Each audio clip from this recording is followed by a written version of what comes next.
I'm really excited to have everybody joining us this evening. I think this is going to be a great session. This is the last of our September lectures that have been going on this month that's been presented through the Brookline Adult and Community Education. And this is part of our fundraising efforts to bring in a little bit more revenue because we lost so much because of the pandemic.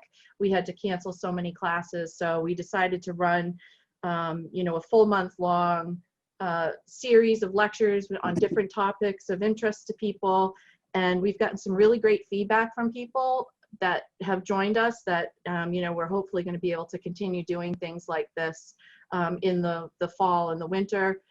We just released our fall schedule, so if you haven't received our course listings, we're still running courses. They're all online until this pandemic settles down. So we encourage you to go to the Brookline Adult Ed website and check out our offerings, because we have a lot of great things going on. So I think what I'm going to do now is go ahead and we'll begin the session. I'm going to introduce our special guest speaker.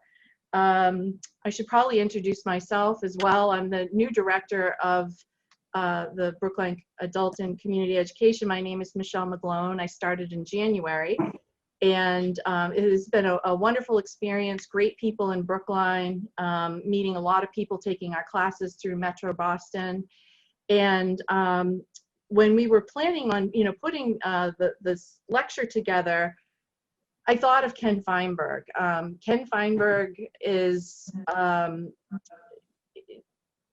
really one of a kind, and it's special to me. I reached out to him as an alumni of the high school that I attended to see if he'd be able and willing to join us in this endeavor, and he was kind enough to donate an hour of his time. I want to thank Chobe Hoy Group and Compass and the Brookline Rotary for helping sponsor these programs as well. So it's my pleasure to introduce Attorney Kenneth Feinberg, who is amongst the best known figures in the field of dispute resolution. Ken grew up in Brockton and attended UMass Amherst as an undergrad and went on to study law at NYU.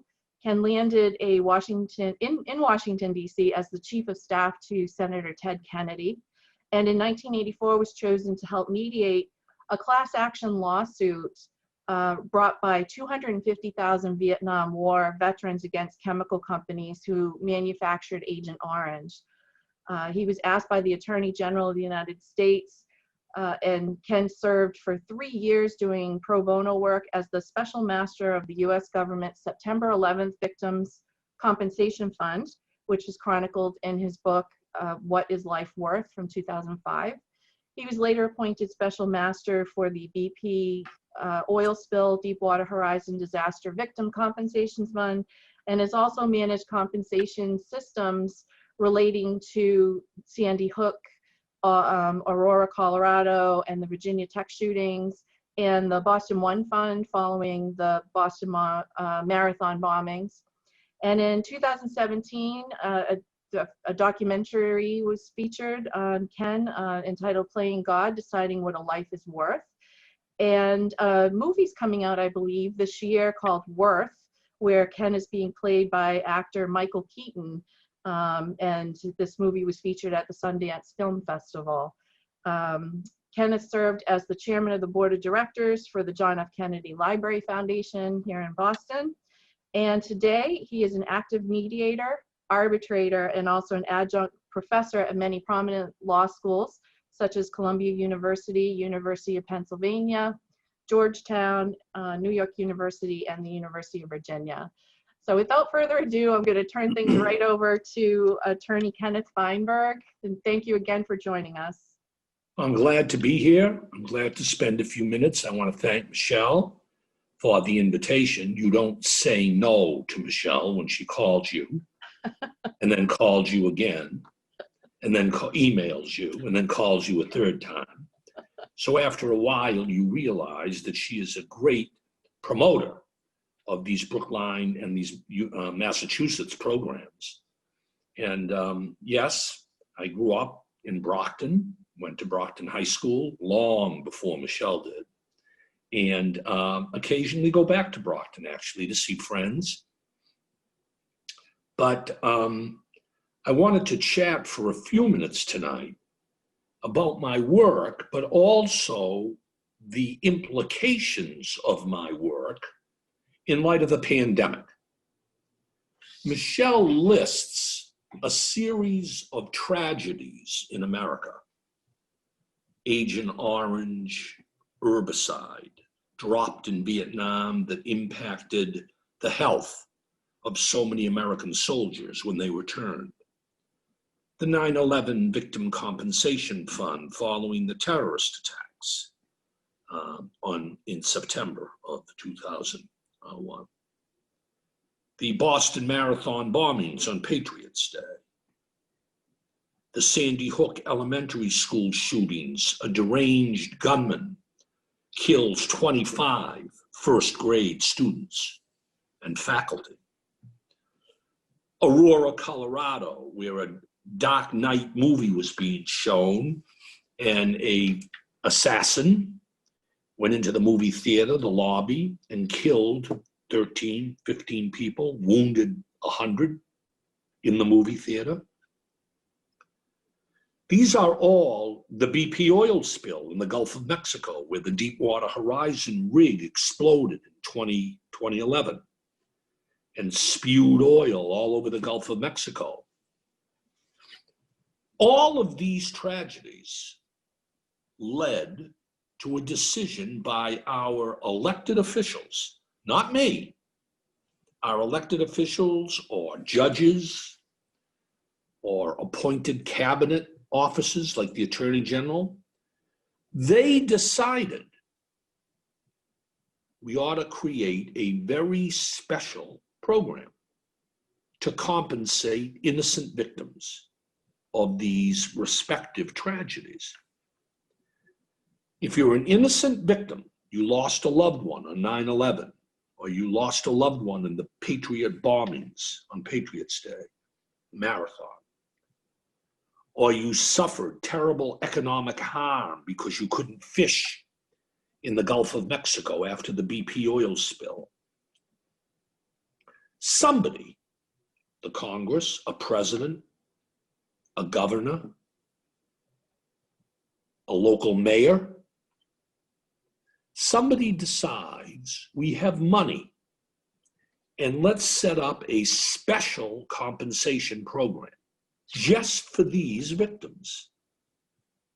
Everybody else, fend for yourself. Hire a lawyer, judge, jury, courtroom. But for you people, and only you people, special compensation. So in 9/11, as Michelle stated, I was appointed by the Bush administration to design and administer a fund using 100% public taxpayer money.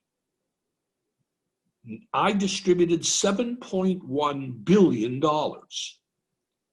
to 5,300 victims, injured, or their families who survived them. In the Boston Marathon bombings, Mayor Menino and Governor Deval Patrick set up a fund, One Fund Boston. They solicited private donations. In 90 days, they raised $61 million that I then distributed to the families of the 4 who died on Patriots Day and about 240 injured victims, shrapnel, lacerations, amputations, but the money was distributed. Now, in all of these programs, all of them, the one common denominator is emotion. What I do in deciding who gets what and how much money do you pay an eligible victim or survivor That is not rocket science. Judges and juries do this every day in every city, village, and town in Massachusetts and every other state. What would the person have earned if he had lived or she had lived? How much for pain and suffering and emotional distress equals a check imposed by the jury, the judge, the lawyers. That's not hard. I mean, it's a technique. It is a formula that you, in law school or otherwise, quickly can master. It is not rocket science. What makes my job so difficult in every one of these tragedies is the emotion that you confront with survivors. When you explain to people who lost a loved one on 9/11 or on Patriots Day, Mrs. Jones, what a horrible tragedy. I'm here to give you a check for the loss of your daughter, and I'm going to give you $2 million. It's free. The reaction varies from victim to victim. Anger, outrage, frustration, pathos. Mr. Feinberg, I lost my daughter and you're here to give me $2 million? I have a better idea. Bring my daughter back. How's that? I remember after the Patriots Day bombings, I got a call from a man who was at the finish line of the race. The bomb went off and his left leg was severed at the hip. And he called me and he said, Mr. Feinberg, I'd like to come and see you about your program, but I am still in rehab at Spalding in Charlestown, Spalding Hospital. So I can't come and see you. I said, that's all right. I'll get in a taxi. I'll come over and see you. So I went over to Spalding and I went up to his room. And I walked into his hospital room and there he was lying in bed with a stump. His left leg was gone. On his lap was his 9-year-old son. And sitting around the bed were his mother, his wife, and his brother. And I said to him, Mr. Jones, this is a tragedy. I am so sorry. I'm here to tell you that One Fund Boston will give you tax-free $1.2 million. And he looked at me. I got a better idea, Feinberg. I got a better idea. You keep the $1 million.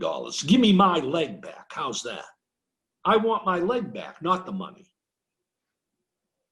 I said to him, Mr. Jones, I wish I had that power. I don't.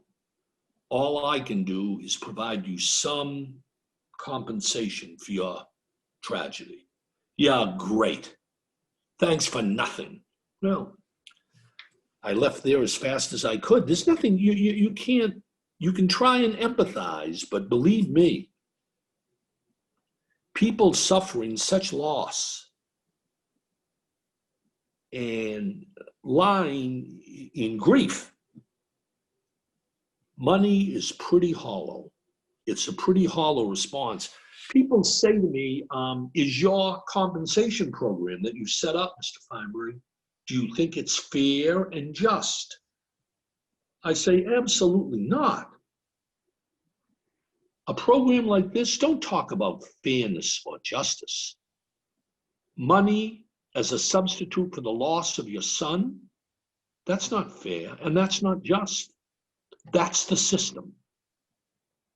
You know what it is? It's mercy. It's mercy. Fairness and justice doesn't play into this. And it's the emotion that is the most difficult part of this. I'll never forget, a woman came to see me after 9/11 sobbing, 24 years old. She said, Mr. Feinberg, I lost my husband. He was a fireman at the World Trade Center. He died. And he left me with our two children, 6 and 4.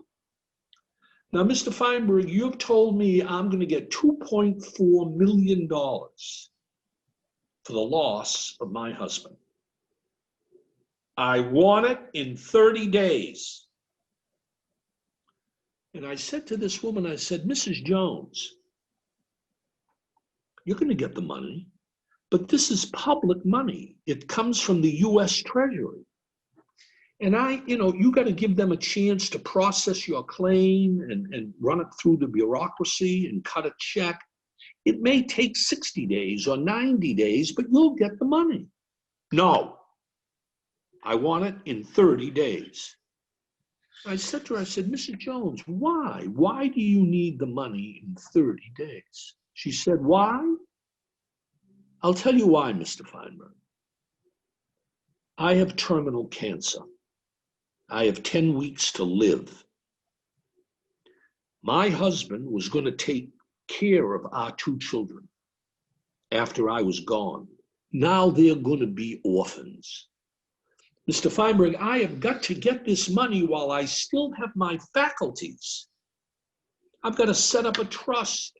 I've got to now find a guardian to raise my children. I don't have a lot of time. You've got to help me. Well, we raced down to the Treasury. We processed the claim. We accelerated payment. She got her money, and 8 weeks later, she died. Now, if you think going to law school is a great undertaking for the jobs that I do, no.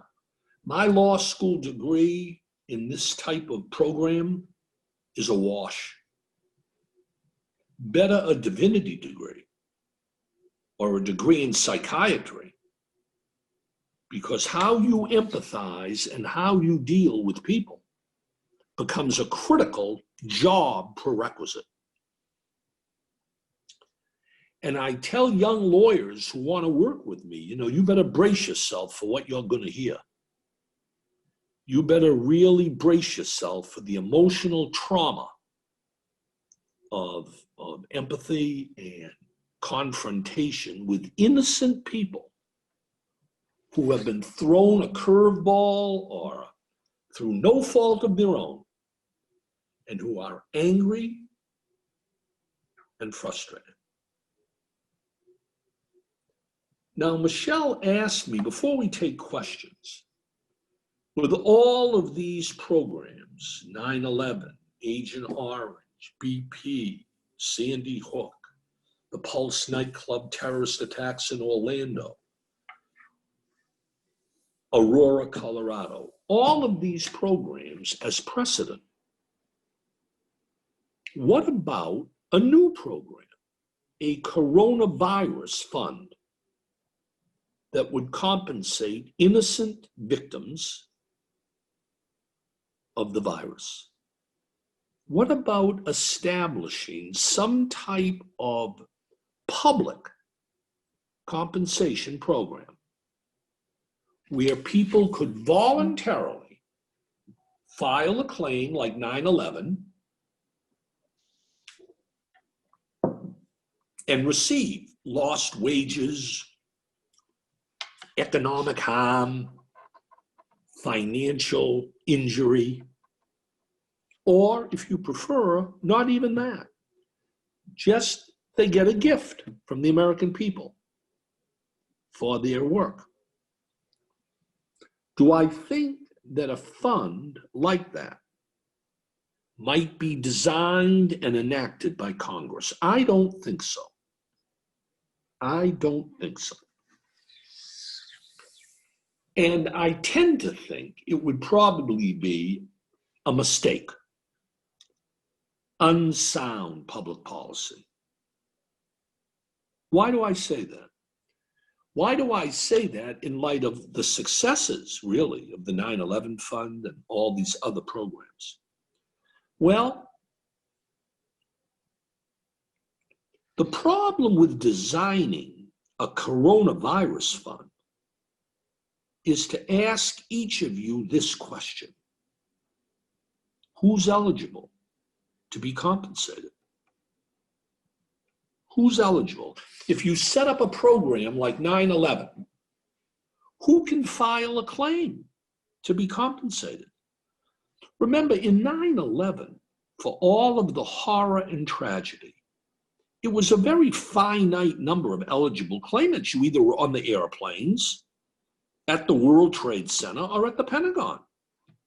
I mean, in 33 months, we received only 5,300 eligible claims, death and physical injury. The BP oil spill all over the Gulf of Mexico, caused by a ring that exploded. We received in 16 months 1,250,000 claims, of which less than half were eligible. The Boston Marathon bombings, 240 claims. Sandy Hook, 25 claims. The Pulse nightclub in Orlando, 60 claims. Aurora, Colorado, 240 claims.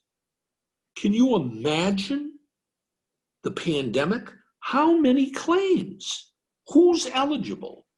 Oh, why don't we limit it to essential workers? Is that right? How do you define essential worker? Well, the nurses and the doctors. Yeah, what about the janitor in the basement? What about the radiologist? Oh, by the way, what about the victim lying in the hospital bed? Eligible? Essential workers, everybody's an essential worker during the pandemic. 100 mailmen have died around the country. Delivering the mail's an essential service. A subway driver, a bus driver, aren't they essential? I mean, where do you draw the line? Or does everybody in the United States get a check? This issue of scope, defining who we want to compensate with public money for injury. And I doubt that Congress will create a fund. Now, there's been some discussion, especially in the Republican Senate. We want to set up a program where employers who open their doors to workers, like meat packers in Iowa, if the workers get sick, we want to make sure that the employer cannot be sued. Well, first of all, I don't know if that's very sound public policy, that you want to allow an employer to avoid a lawsuit brought by an injured worker who claims injury on the job got the virus. But again, if you're going to immunize a company from suit, worker, you cannot sue. Well, all right, like 9/11 then, set up an alternative compensation program. So the worker has a choice. I can sue, or if they won't let me sue, I get my equivalent compensation through a 9/11 type fund. I guess you could try it, but I believe that it would be so polarizing and so complicated and so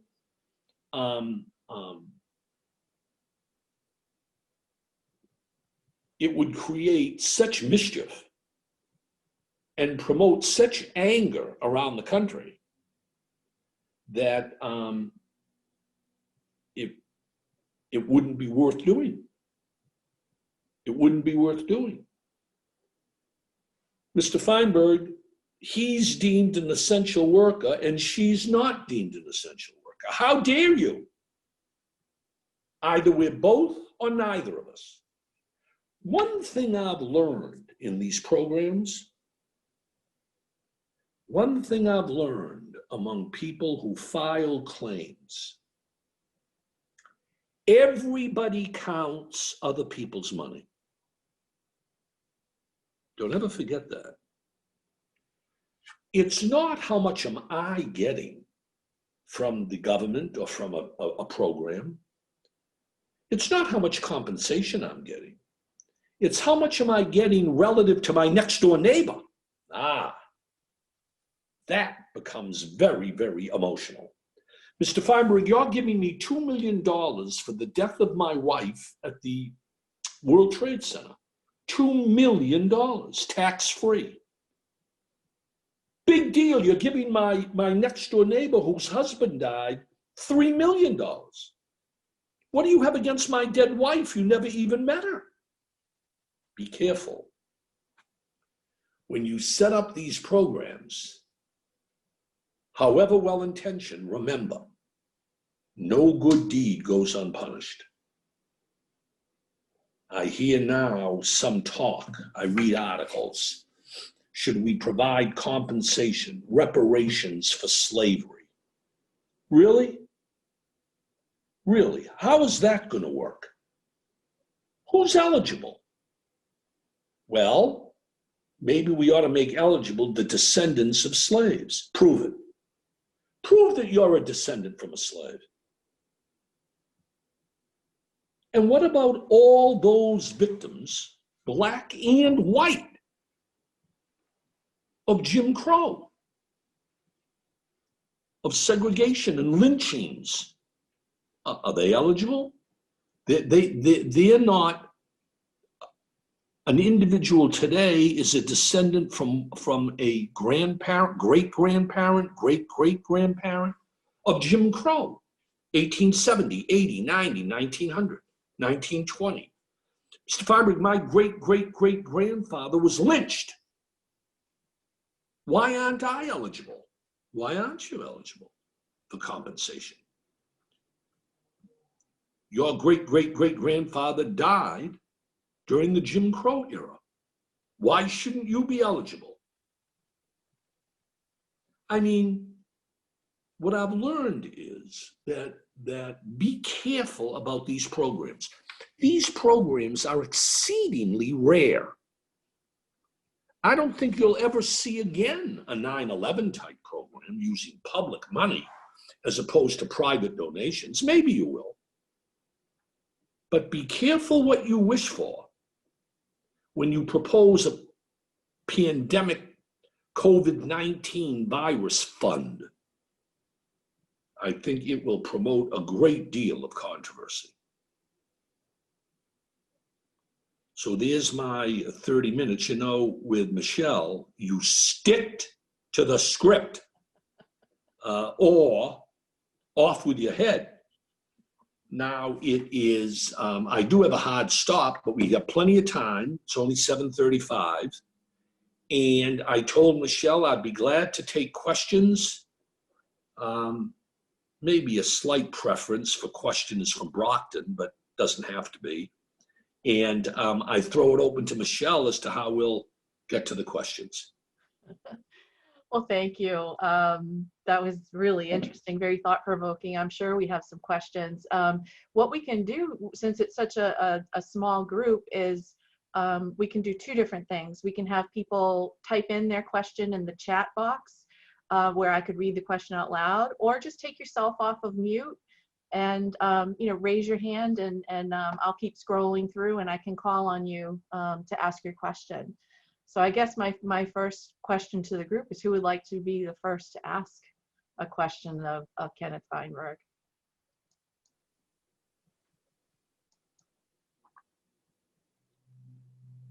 You see, we have an intimidated group. I'm sure there'll be questions.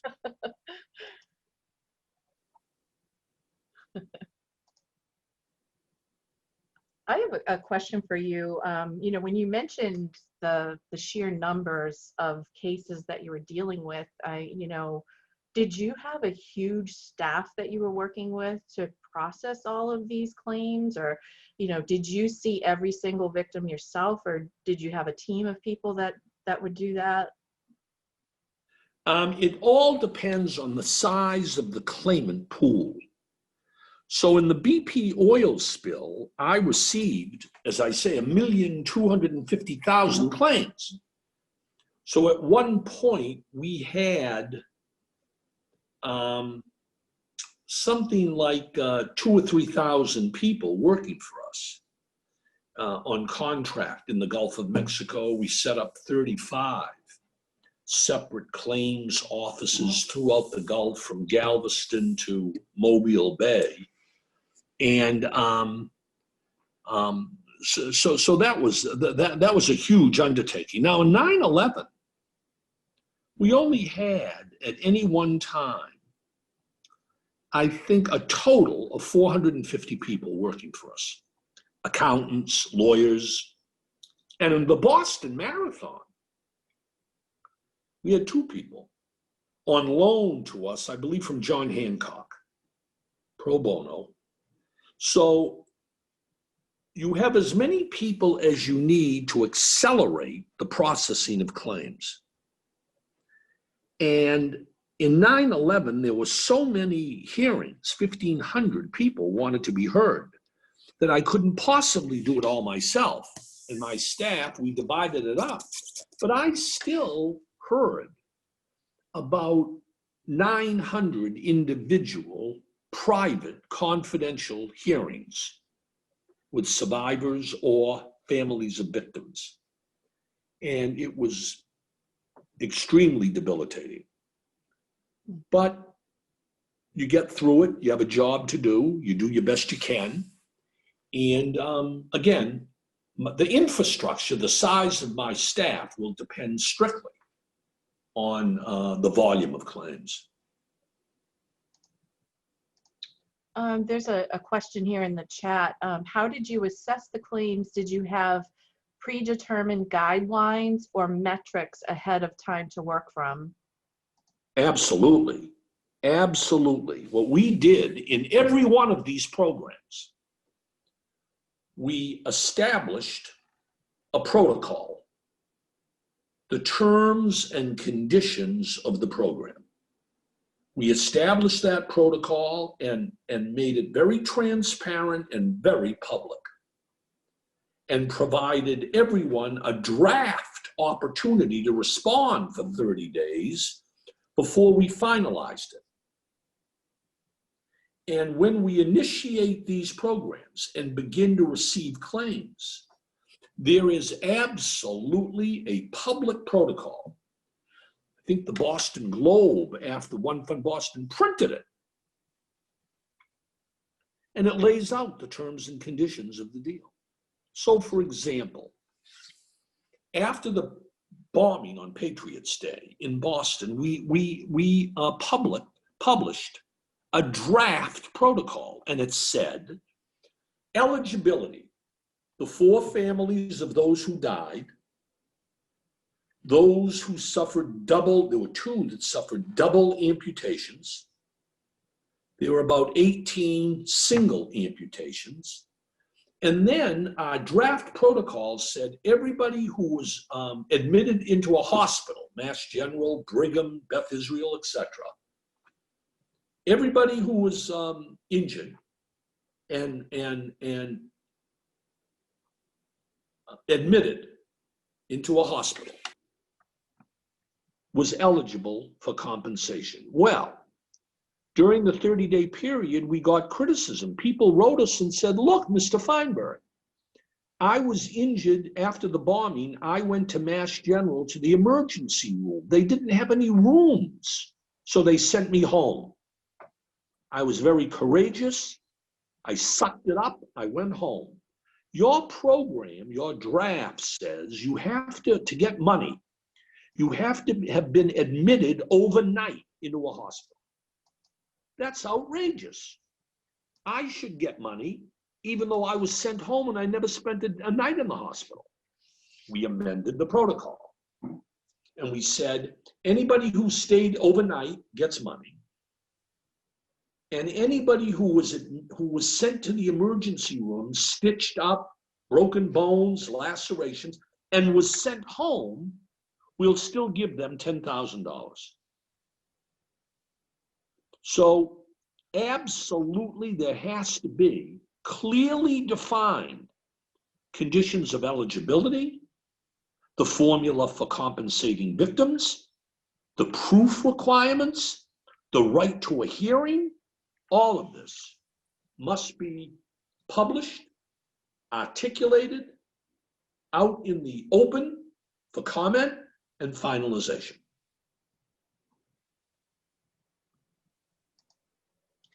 Another question, let's see, is there such thing as fairness in this process, or do you start with the premise that this is an unfair and difficult process and do your level best?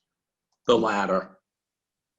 If you think that distributing money after tragedy, no matter how objective it is, you have your protocol, no matter how clearly it spells out who gets what and why, if you think that that promotes fairness, you've got another thing coming. People are angry. They are frustrated.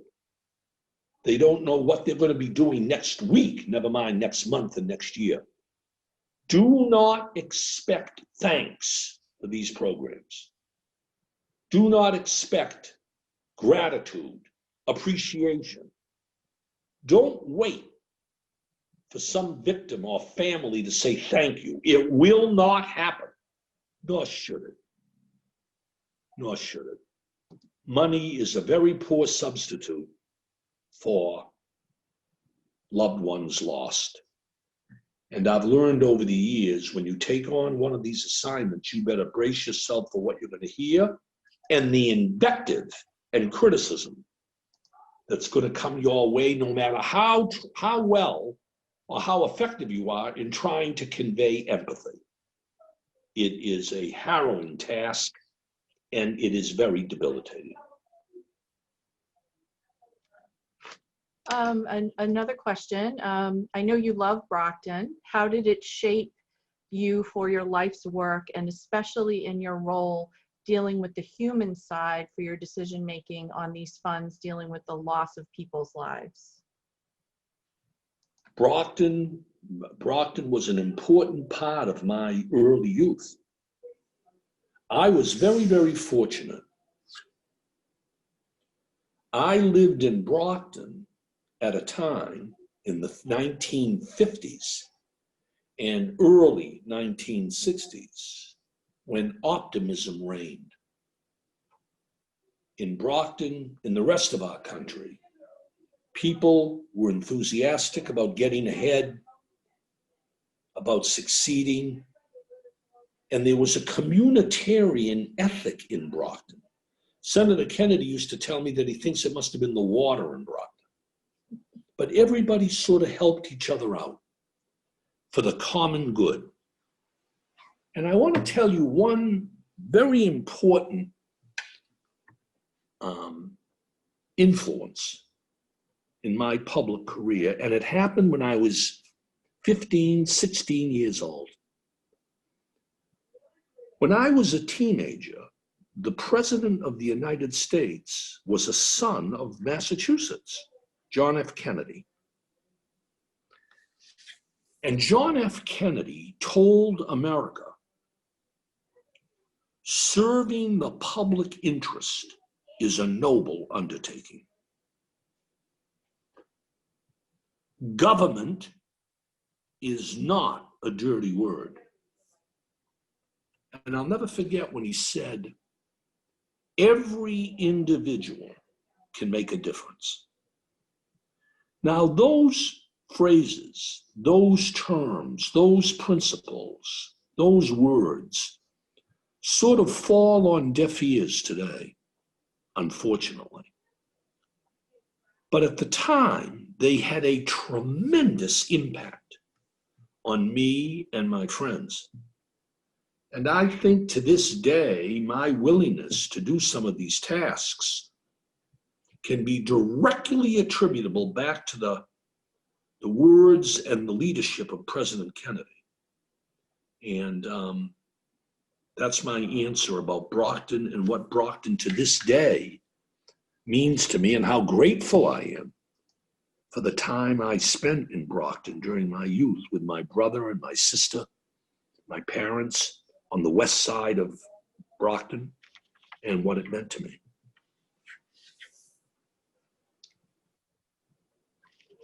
It must have been really fascinating, you know, to work, you know, with Senator Kennedy, and I just wonder what he might say to you today about the work that you've been doing as a mediator and you know, dispute resolution work. Senator Kennedy was a great supporter of mine, one of my mentors. He would not believe what is going on in this country today. Yeah. He would not believe it. And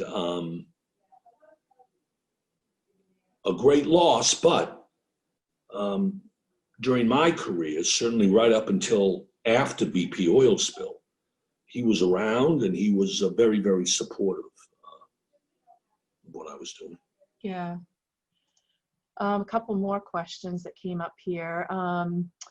One, I don't have a question, but more of a comment to thank you for your empathy and courage to do this job and administer these funds to victims and their families.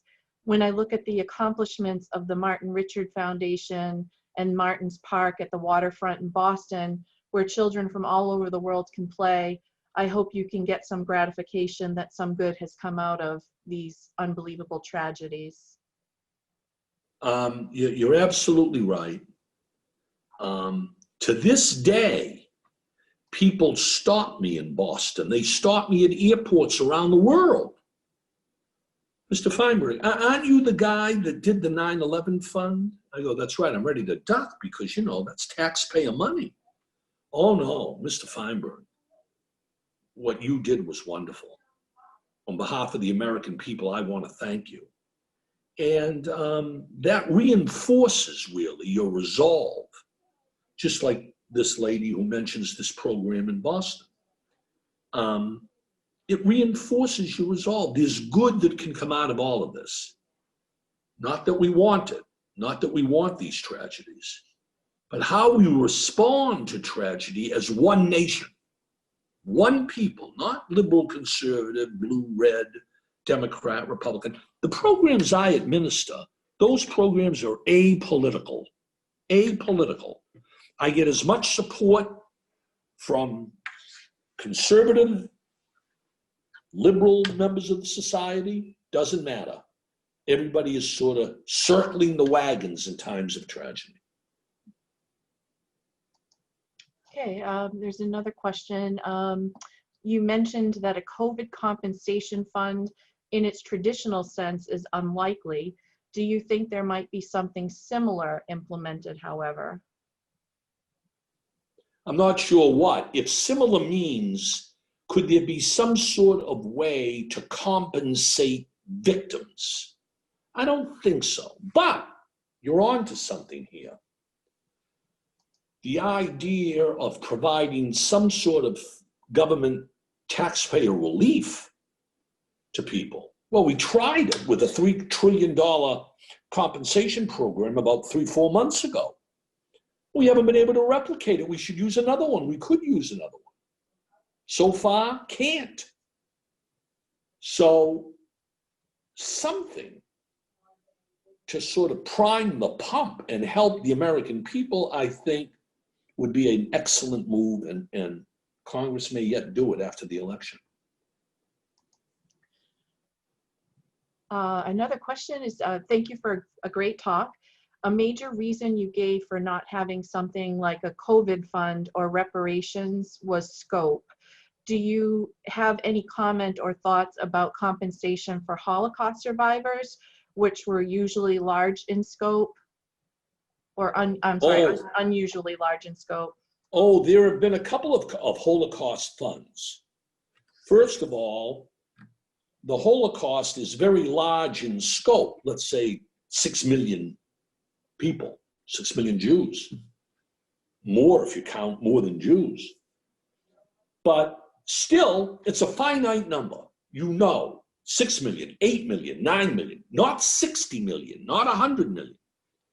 Not only that, but these are all very clear traumatic injuries and deaths caused at concentration camps or debilitating injury. And the German government or certain international insurance companies have all ponied up, I think, probably $7 or $8 billion to pay the victims of German Holocaust survivors. So that program, fraught with criticism, but it's there, it's been there for 20, 30 years, is an example, again, of a compensation program with a finite number of eligible victims, however large, but manageable, that have been compensated. You know, the interesting thing about the Holocaust victims, there are still Holocaust victims that have not been compensated, that haven't been able to prove their case or whatever, prove their claim.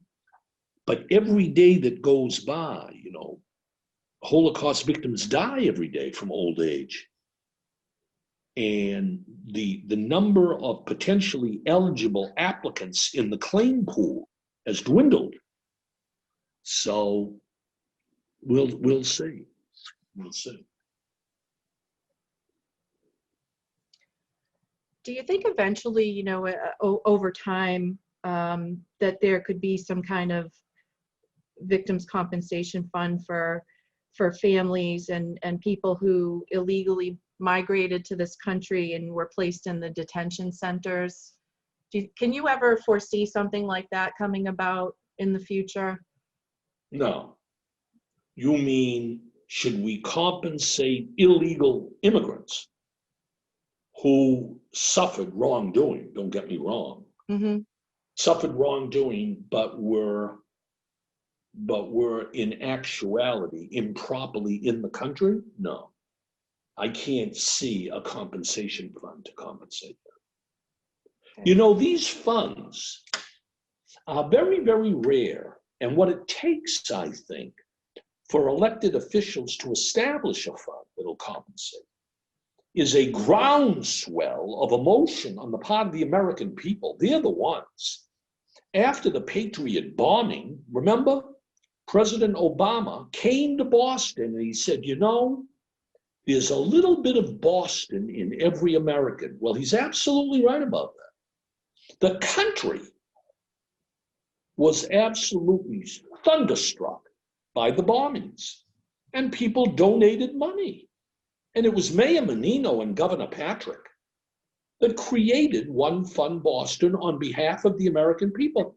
And I remember Governor Patrick saying, Ken, you may be living in Washington, but you're from Brockton, and we need your help. And so I designed and administered that program pro bono. Didn't get paid, couldn't get paid for that. And we distributed in 60 days about $60 million. Communitarian. Everybody rallied around everybody there. I think we might have time for maybe one or two more questions. Considering you've advocated for victims and their families for multiple decades now, which of your efforts has been the most satisfying to you on a personal level for what appears to be a lifelong mission? And since you're proud of your hometown heritage, Hagler or Marciano, you can only choose one. 9/11 was the shining success. It was really the first time we had such a tragedy like that. It was so, you may recall, so fraught with emotion and fear on the part of the American people. And yet we were successful. Marciano, I must say, is such a part of Brockton. His statue at the Brockton High School, which, by the way, I want to tell everybody before we end this program, Marciano's statue is right near the high school, and the street right after the statue is called Feinberg Way. The city, after 9/11, changed the name of a block of the road, and it's now Feinberg Way, right near the Marciano statue. But Hagler was a great fighter, and Marciano, I think, is more linked, brought up, raised, lived his whole life in Brockton. Special. Wow, well, this really has been very, very informative, so thought-provoking. I'm sure people will come up with more questions, you know, as the evening progresses. You've given us so much to think about, and it's just so kind of you to donate your time, you know, on behalf of our program, and, you know, we really, really do appreciate it, you know, very, very much. And hope, you know, next time you're in the Brockton area that you swing by Brookline and say hi to your new friends there as well. I have a lot of friends in Brookline. I remember Brookline with great fondness, but I must say, Michelle, I think this is such a civilized idea that you, even in the time of a pandemic, you manage to get people to gather together in the early evening, exchange questions, listen, educate oneself. The questions were excellent, and I just think it's a tribute to you and the town of Brookline and the Commonwealth for doing this. Don't stop. You're serving a very valuable public service. So thank you all for the opportunity to participate just in this small way, but I thoroughly enjoyed it. Thank you. Thank you. Have a good night, everyone. Thank you for joining us.